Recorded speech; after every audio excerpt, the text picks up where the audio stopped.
शुक्लांबरधरं विष्णुं शशिवर्णं चतुर्भुजं प्रसन्नवदनं ध्यायेत् सर्वविघ्नोपशान्तये।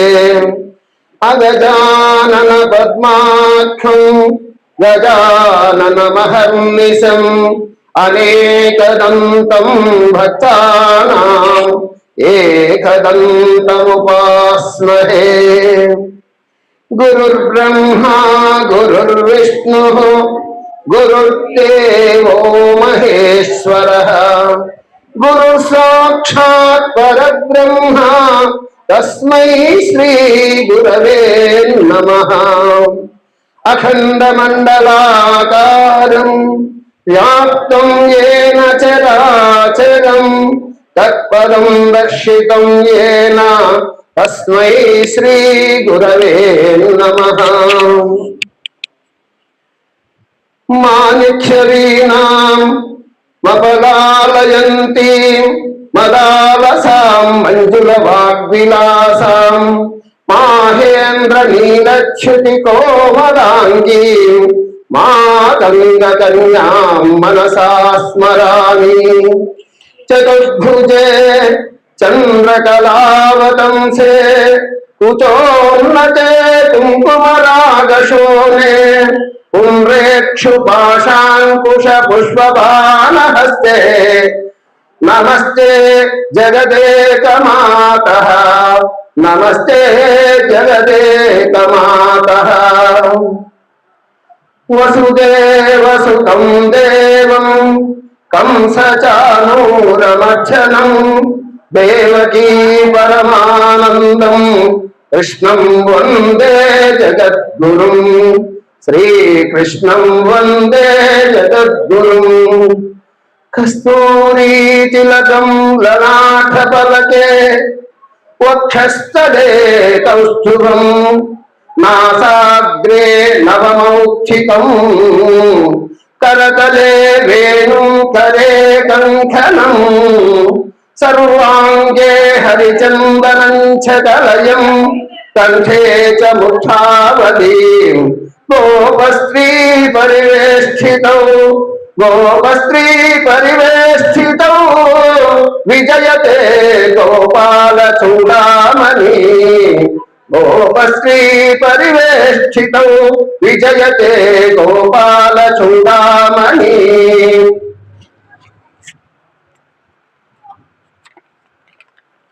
ज्ञानानन्दमयं देवं निर्मलस्फटिकाकृतिम् आधारं सर्वविद्यानां हयग्रीवमुपास्महे। श्रुतिस्मृतिपुराणानाम् आलयं करुणालयं नमामि भगवत्पादं शंकरं लोकशंकरं। जय बोलो श्री कृष्ण भगवान की, जय बोलो आदि शंकराचार्य वारी की।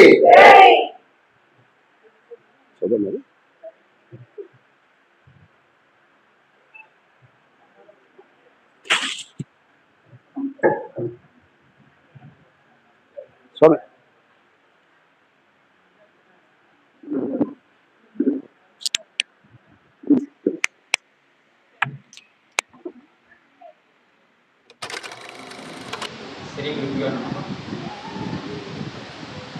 जय श्री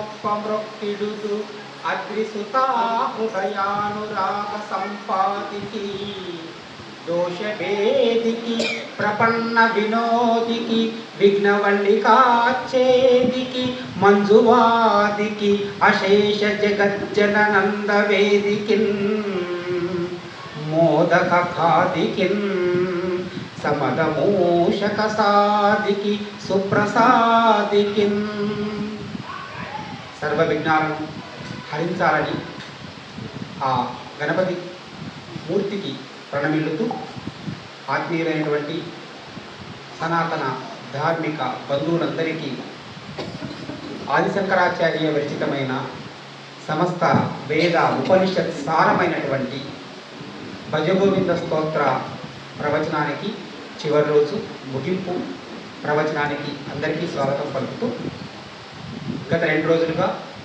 శంకరాచార్యుల వారు ఒక వృద్ధ బ్రాహ్మణుణ్ణి లౌకిక కార్యక్రమాల్లో నిమగ్నమై పారమార్థిక చింతనను మరచిపోయినటువంటి ఒక వృద్ధ బ్రాహ్మణుని చూచి గుండె తరుక్కుపోయి మిక్కిలి ఆక్రోశంతో ఆవేదనతో ఆగ్రహంతో అతని నిమిత్త మాత్రంగా చేసుకొని 12 శ్లోకాలతో సకల వేదాంత సారాన్నంతా కూడా అర్థం మీద కామం మీద వ్యామోహాన్ని వదిలిపెట్టి చంచలమైన జీవితాన్ని ఆలోచనలో పెట్టుకొని భగవత్ చింతన కోసం ప్రయత్నం చేయమని సూటిగా హృదయానికి తగిలేలా ముద్గరం మాదిరిగా కొట్టినటువంటి శ్లోకాలు ఒకరోజు శంకరాచార్యుల వారి బోధన విన్న తర్వాత దానికి అనుబంధంగా గురువుగారి మాటలకు అనుబంధంగా శిష్యులు తమ యొక్క ప్రతిస్పందనలను తాము నేర్చిన జ్ఞానాన్ని మరికొంతగా జోడిస్తూ చెప్పినటువంటి శ్లోకాలు చెప్పుకుంటూ ఉన్నాం. అందులో చివరికి వచ్చాము. సర్వము విష్ణువయమే, అంతటా సమబుద్ధిని కలిగి ఉండాలి, సమతత్వాన్ని కలిగి ఉండాలి అనేటువంటి శ్లోకాన్ని చివరిలో చదివారు నిన్న. మళ్ళీ ఒకసారి దాని నుంచే వెళ్తాం. త్వయి మయి సర్వత్ర ఏకో విష్ణుః వ్యక్తం కుష్యసి మయి అసహిష్ణుః. త్వయి మయి సర్వత్ర ఏకో విష్ణుః వ్యక్తం కుష్యసి మయి అసహిష్ణుః. భవ సమచిత్త సర్వత్రత్వం వాంఛస్య చిరాత్ అది విష్ణుత్వం. నీలోను నాలోను ఈ సమస్త జీవజాలంలో కూడా అన్నిట్లో ఉన్నది విష్ణువే, ఆ పరమాత్మనే అనేటువంటి భావన మరచిపోయి ఎందుకో నీవు నేనంటే అసహించుకుంటూ కోపగించుకుంటూ ఉన్నావు అని శిష్యుడు అంటున్నాడు. మనతోనే అంటున్నాడు. ఎవరిని అసహించుకుంటున్నాము అంటే మన చుట్టూ ఉన్న వాళ్ళందరినీ కూడా. మనం అసహించుకోవడము మెచ్చుకోవడం అనేది ఎలా వస్తుంది అంటే మిత్రత్వమైన శత్రుత్వమైన మనస్సుకు సంబంధించే వస్తుంది తప్ప అంత సులభంగా శరీరానికి సంబంధించి రాదు. ఎక్కడో ఉన్న వాళ్ళని తిట్టుకుంటాం, వాళ్ళు మనకి ప్రేమ శారీరకంగా హాని చేయలేరు, కానీ మానసికంగా చేసి ఉంటారు. అంటే మన ఆలోచనలకు వ్యతిరేకంగా ఎవరు ప్రవర్తిస్తారో వాళ్ళంతా శత్రువులు, మనం అనుకున్నట్లుగా ఎవరు నడుచుకుంటూ ఉంటారో వాళ్ళంతా మనకు మిత్రులు. ఈ ద్వంద్వమైనటువంటి బుద్ధి ఎప్పుడు మనలో ఉంటుందో అజ్ఞాన జనితమై అంతవరకు లోకమంతా కూడా రెండుగానే కనిపిస్తుంది. మంచి చెడు అంటూ కనిపిస్తూ ఉంటుంది. మంచి చెడు ఒకటే కాదు, అన్ని ద్వంద్వాలే కనిపిస్తాయి. కానీ నిజంగా జ్ఞాన దృష్టితో చూస్తే లోకమంతా ఉండేది ఆ పరంధాముడే కదా, నీలోనూ నాలోనూ ఉండేది ఆ శ్రీకృష్ణ పరమాత్మనే కదా, ఆ విష్ణుమూర్తే కదా. మరి ఎందుకు నా మీద కోపగించుకుంటున్నావు?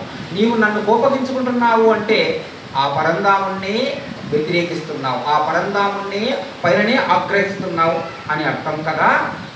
అన్నిటి పట్ల సమచిత్తాన్ని కలిగి ఉండి సమభావాన్ని కలిగి ఉండి సర్వత్రా విష్ణువే ఉన్నాడు అన్న ఆలోచన కలిగి ఉంటే తప్ప నువ్వు విష్ణుత్వాన్ని పొందలేవు, నువ్వు మోక్షాన్ని పొందలేవు అంటున్నాడు.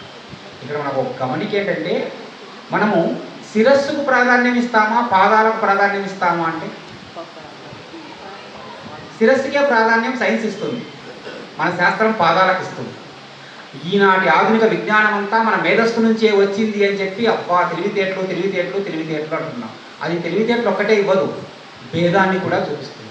ఇప్పుడు మనం ఇంతమంది ఉన్నాం, నాతో సహా అందరం వరుసగా నిలబడతాం, ఎవరము సమానంగా ఉంటాం. విపరీత ఒకరు పొడవుగా, ఒకరు పొట్టిగా, ఒకరు మధ్యస్థంగా, ఇంకొక రకంగా రకరకాల ఎత్తుల్లో కనిపిస్తారు. ఎంతవరకు చూడగలిగితే వాళ్ళ తలను చూడగలిగితే. అదే వాళ్ళ పాదాలు చూసామనుకోండి, అందరి పాదాలు ఏమాత్రం తేడా లేకుండా రెండూ కూడా నేలను తాకి ఉంటాయి. There is no difference. అక్కడ ద్వంద్వము అనేది రాదు. మనకు పాదాలు అంతా సమానమే అని బోధిస్తాయి, తలలో కలిగే తలపులు వాళ్ళు వేరు వీళ్ళు వేరు, వీళ్ళు నా వాళ్ళు వాళ్ళు కాదు అనేటువంటి భావాలను వ్యక్తం చేస్తాయి. కాబట్టి మనం పాదాలకే ప్రాముఖ్యత ఇస్తాం. ఇంకోటి ఏమంటే అంతా మన వాళ్ళు అనే ఆలోచన, ఒక చిన్న ఉదాహరణ చెప్తాం చూడండి. మనం శ్రీశైలం వెళ్ళినా ఎక్కడికి వెళ్ళినా ఒక అద్దాల మండపాలు ఉంటాయి, చాలా చోట్ల ఉన్నాయి. అంటే అన్ని చోట్ల అన్ని వైపులా అద్దాలే బిగించి ఉంటారు. లోపలికి వెళ్ళగానే మన యొక్క ప్రతిబింబాలు వేల కొలదిగా చూసుకొని మురిసిపోతూ ఉంటాం. పిల్లలైతే ఇంకా ఆనందిస్తారు. ఎవ్వరూ కూడా అది నేను కాదు అనే ఆలోచనతో ఉండరు. లోపలికి వెళ్ళిన తర్వాత మనం ఎవరో మనకు తెలుసు. అద్దాల్లో కనిపించే ప్రతిబింబం కూడా నేనే నేనే నేనే, అబ్బా ఎంతమందిగా ఉన్నాను అని ఆలోచిస్తాము. ఇప్పుడు అదే అద్దాల మందిరంలోకి మన పెంపుడు కుక్కనో ఊర కుక్కనో పంపించండి, మీరేమనకుండా కుక్కను పంపించండి. అది వెంటనే తన స్వరూపాన్ని తాను మరచిపోయి అద్దంలో కనిపించే అనేక ప్రతిబింబాలు తన శత్రువులేమో తనది కాదు అని వాటి మీదకి కొట్లాటకో కరవటానికో ఎగరటానికో దూకడానికో ప్రయత్నం చేస్తాం. దానికి జ్ఞానము లేదు. మనకు జ్ఞానం ఉంది కాబట్టి అవన్నీ మనమే, అవన్నీ నేనే అనుకుంటున్నాం. ఇప్పుడు అద్దాల మండపం మనం కట్టించింది కాదు, భగవంతుడు సృష్టించినటువంటి ఈ సృష్టి, ఈ ప్రపంచం అనే అద్దాల మండపంలోకి మనం వచ్చాం. మనమే, నువ్వే వచ్చావు లేక నేనే వచ్చాను. ఇంతమంది కనిపిస్తున్నారు. మరి ఈ అద్దాల మండపంలో కూడా ఇప్పుడు కూడా అదే జ్ఞానాన్ని కలిగి మనం కట్టుకున్న ఆ అద్దాల మండపంలో మనం లోపలికి వెళితే మన ప్రతిబింబాలే అన్నీ చూస్తున్నామనే స్పృహ కలిగి ఉన్న మనము భగవంతుడు నిర్మించిన ఈ ప్రపంచము అనే అద్దాల మండపంలో ఇన్ని కోట్ల మంది మానవ స్వరూపాలైతేనేమి ఇతర జంతు స్వరూపాలైతేనేమి అన్నీ కూడా నేనే. ఆ భగవంతుడైనటువంటి జ్ఞానాన్ని పొందలేకపోతున్నాను కాబట్టి వీళ్ళల్లో కొంతమంది నాకు శత్రువులు అనుకుని కొట్లాడే ప్రయత్నం పోలుస్తున్నాను. ఏమనుకోవద్దండి, ఆ కుక్క మాదిరిగానే మనం కూడా అద్దాల మండపంలో కుక్క ఎలా అజ్ఞానంతో ప్రవర్తిస్తుందో భగవంతుడు సృష్టించినటువంటి ప్రపంచమనే అద్దాల మండపంలో అంతా నేనే ఉన్నాను లేక నాలోనే ఆ పరమాత్మ ఉన్నాడనే జ్ఞానాన్ని విస్మరిస్తున్నాం. అది కోల్పోయి సర్వత్రా విష్ణువే ఉన్నాడు అనేటువంటి భావన కలిగి ఉంటే తప్ప నువ్వు విష్ణుత్వాన్ని పొందలేవు. నీవు రుద్రత్వ భావాన్ని కలిగి ఉంటే తప్ప, నేను శివుణ్ణి అనుకుంటే తప్ప నువ్వు శివత్వాన్ని పొందలేవు. అలాగే నువ్వు విష్ణువు నేనే, నాలో విష్ణువే ఉన్నాడు అనుకుంటే తప్ప, అందరిలో విష్ణువే ఉన్నాడనే భావన కలిగితే తప్ప ఆ విష్ణుత్వాన్ని నువ్వు పొందలేవు. అది పొందడానికి ప్రయత్నం చెయ్యి అన్నాడు. అలాంటి సమదృష్టి ఎలా ఉండాలి అంటే శత్రౌ మిత్రే పుత్రే బంధౌ మా కురు యత్నం విగ్రహ సంధౌ సర్వస్మిన్నపి పశ్యాత్మానం సర్వత్ర ఉస్తృజ భేదాజ్ఞానం. ఎవరి పట్ల మమకారం, ఎవరి పట్ల వ్యతిరేక భావన లేకుండా, పక్షపాత వైఖరి లేకుండా అందరినీ సమానంగా చూసుకునే లక్షణం కలిగి ఉండాలి అని దానికి జోడింపుగా చెప్తున్నాడు. అంతా విష్ణువే ఉన్నప్పుడు, అంతా భగవత్ స్వరూపమే అయినప్పుడు దేన్ని ద్వేషిస్తావు, దేన్ని ప్రేమిస్తావు, ఆ తేడా ఉండకూడదు కదా. కానీ మనం ఏం చేస్తాం, శత్రువు మిత్రే, వీళ్ళు శత్రువులు అంటున్నాం, వీళ్ళు మిత్రులు అంటున్నాం, వీళ్ళు బంధువులు అంటున్నాం, వీళ్ళు పుత్రులు అంటున్నాం. అలా తేడా చూపించుకొని కొంతమంది పట్ల సంధిభావన, కొంతమంది పట్ల విగ్రహ భావన, అంటే కొంతమందితో కొట్లాడే భావన, కొంతమంది పట్ల పక్షపాతాన్ని చూపించే, స్నేహాన్ని చూపించే భావన, ఇది చూపిస్తూ ఉన్నావు. సర్వత్రా కూడా నిన్నే చూస్తూ అందరిలో కూడా నిన్నే చూసుకుంటూ, నీలో అందరినీ చూసుకుంటూ ఉన్నప్పుడు ఈ యొక్క వేరుగా చూసే భావనను వదిలిపెట్టి సమచిత్తాన్ని కలిగి ఉండగలవు. ఇది అంత సులభంగా వస్తుందా అంటే సాధన ద్వారా వస్తుంది తప్ప అంత సులభంగా రాదు. ఎక్కడ జరుగుతుంది దీనికి అంతా కూడా అంటే మన మనస్సులోనే. సో మనస్సులో ప్రమాదం జరుగుతూ ఉంటే దాన్ని సవరించుకోకుండా ప్రపంచాన్ని సవరించాలని ప్రయత్నం చేస్తే అలా అవుతుంది. రోడ్డు మీద వెళ్తూ ఉన్నాం, మన కారు ఏదో ఇబ్బంది వచ్చి వెళ్ళిపోయింది, అది పంక్చర్ అయ్యి ఉండొచ్చు, ఇంకోటి అయ్యి ఉండొచ్చు. కారును బాగు చేసుకోవాలి కానీ రోడ్డు బాగు చేస్తా అంటే ఎలా? మన కారు ఆగిపోతే మన కారును బాగు చేసుకోవాలి కానీ రోడ్డును కాదు కదా. మన మనస్సు చెడిపోతే మన మనస్సును బాగుపరచుకోవాలి కానీ చుట్టూ ఉన్న ప్రపంచాన్ని మారుస్తామంటే ఎలా అవుతుంది? ఆ ఆలోచనతో మనస్సు ఈ మమకారాలకు, వ్యామోహాలకు, ద్వంద్వభావాలకు, అపేక్షకు, ఉపేక్షకు అన్నిటికీ మూల కారణం అదే. కాబట్టి దాన్ని వీలైనంత ప్రక్షాళన చేస్తూ నిరంతరం తోముతూ ఉంటే, ఆ తోమడం ఎట్లా అంటే మనలో కలిగేటువంటి దుర్గుణాలు లేక అరిషడ్ వర్గాలను పోగొట్టుకోవాలి. ఆ భావననే ఇంకో శిష్యుడు చెప్తున్నారు. ఆత్మజ్ఞానం కలిగి ఉండాలి అంటూ కామం క్రోధం లోభం మోహం త్యక్త్యాత్మానం భావయకోహం ఆత్మజ్ఞాన విహీనా మూఢ తే పచ్యంతే నరక నిగూఢ. ఈ భేదభావానికి, ఈ అజ్ఞానానికి మూల కారణం ఏమిటంటే అరిషడ్ వర్గాలు అందరికీ తెలిసినవే చెప్పినవే మళ్ళీ చెప్తున్నాం. కామక్రోధ లోభ మోహ మద మాత్సర్యాలు అని చెప్పుకుంటాం. ఎవ్వరికీ ఏ శత్రువులు లేరనుకునే వాళ్ళకు కూడా ఈ శత్రువులే.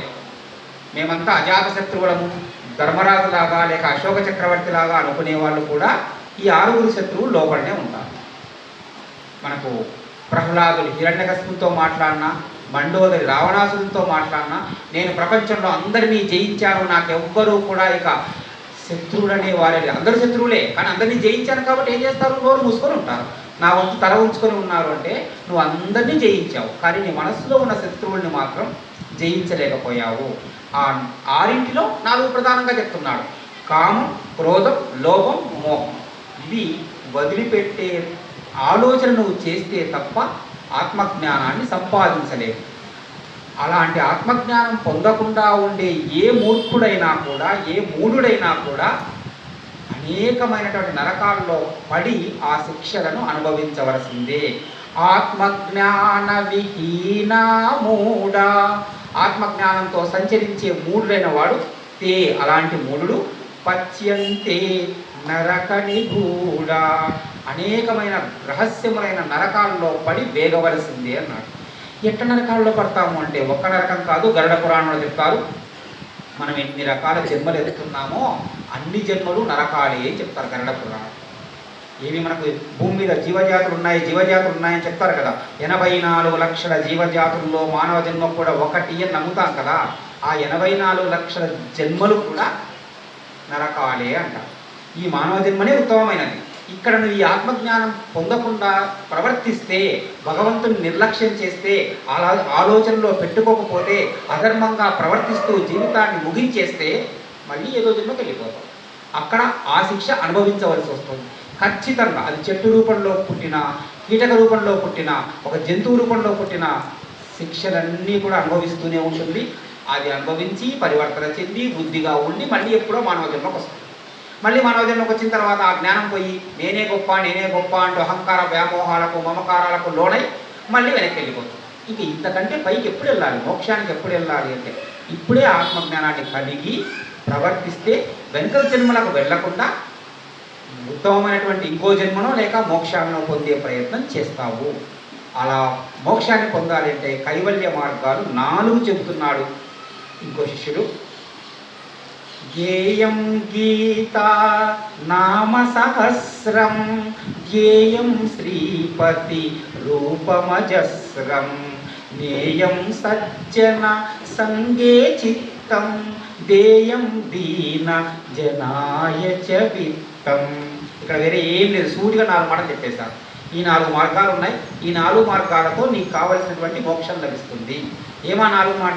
గేయం గీతా నామ సహస్రం. ఈ లోకంలో పాడటానికి వీలైనవి 2 గేయం గీతా నామ సహస్రం. గేయం పాడదగినవి, గీత 1, నామ సహస్రం అంటే విష్ణునామ సహస్రం. ఇవి 2 మాత్రమే పాడాలి. ఓన్లీ ఈ నామ సహస్రం కాకపోతే దత్తాత్రేయ నామ సహస్రం, అది కాకపోతే శివనామ సహస్రం. ఏదైతే మీ భగవన్నామ సహస్రం అని అర్థం పెట్టుకుందాం. భగవంతునికి సంబంధించిన సహస్రనామాలు పాడుకోవటానికి వీలైనవి. గీత